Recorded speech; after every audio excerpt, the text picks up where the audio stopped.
What if I were to tell you that Teletubbies 3 would have an hour-long campaign, a large community exclusively of 5-year-olds populating the fanbase, and American Teletubbies colonizing someone else's land for their oil?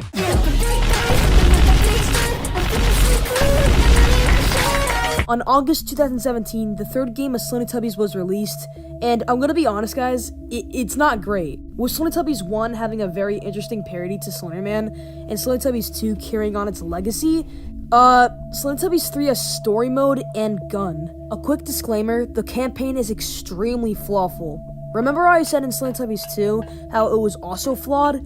Okay, now I want you to times that by, I don't know, 10 billion? Add no barriers, add a gun, remove all horror elements, and that's Teletubbies 3. There are so many countless flaws within the game that if I were to talk about every single glitch, we would be here for hours. Now, I'm not gonna be too hard on these guys because not only has this game been worked on since February of 2015, the game is free.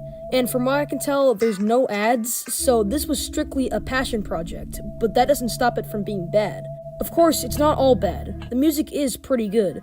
But the reason for my negativity about this game is just that it's just not scary.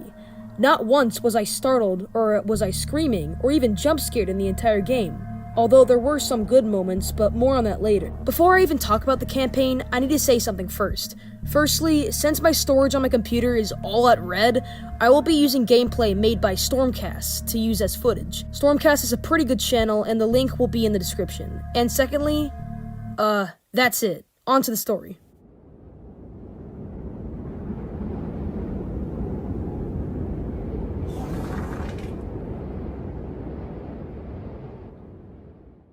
The campaign starts with an opening scene of Po at the beach, admiring the view. As she's admiring, Nunu comes and greets her. 5 seconds into the game and we're already introduced to our first mechanic, choosing what you say. Teletubbies 3's gameplay is mostly choosing what you say, like in the Walking Dead games. Although this isn't really a bad thing. To be honest, there's nothing really to criticize here. It's a very calming introduction to the game, and managed to have some pretty good character development for the first few minutes. When I said this game does have some good moments, this is one of them. Po eventually returns to the house, and we are now introduced to another opening shot of the mainland, showing a bunny along the way with HD gaming graphics. Shortly after that, we are now playing as our first character, Po.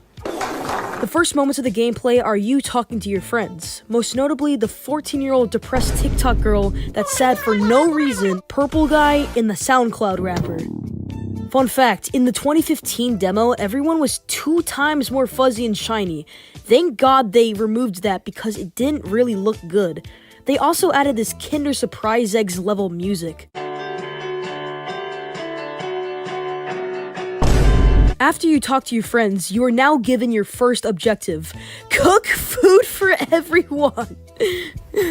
Yes, the woman must do the labor, while Tinky Winky is king of them all. The way to cook food for them is to use this machine, but alas, it's broken. Dipsy tells you how to fix it by pressing that button and getting a wrench, and again, you have to do that all by yourself. When you eventually feed everyone their custards, they all decide that it's time to go to sleep. Po agrees to get some rest, but however, this is the start of the infection. A few hours go by, and when everyone is asleep, Tinky Winky wakes up and breaks the fucking machine.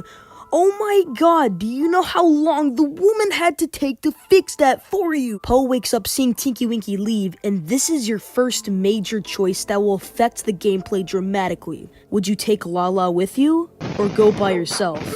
Now, I thought long and hard about this, and I decided that I will assume that you chose to go by yourself. Don't worry, when the choice comes to play and affects the gameplay, I'll tell the alternative of what would happen if you brought Lala. But for now, we're gonna assume that you went alone. After a painstakingly long time of walking and doing nothing, you have now finally found Tinky Winky, and oh no! He turns into the spooky monster! Oh no, he turned ugly and spooky! I also love the dialogue here. Po just says, "Oh my god," and just runs. As you are running, you are now back in control of the character. You must run back to the house and wake up your friends. But alas, they're fucking dead. When you realize that your friends have been deceased, a weird moment plays in this game that I just don't like.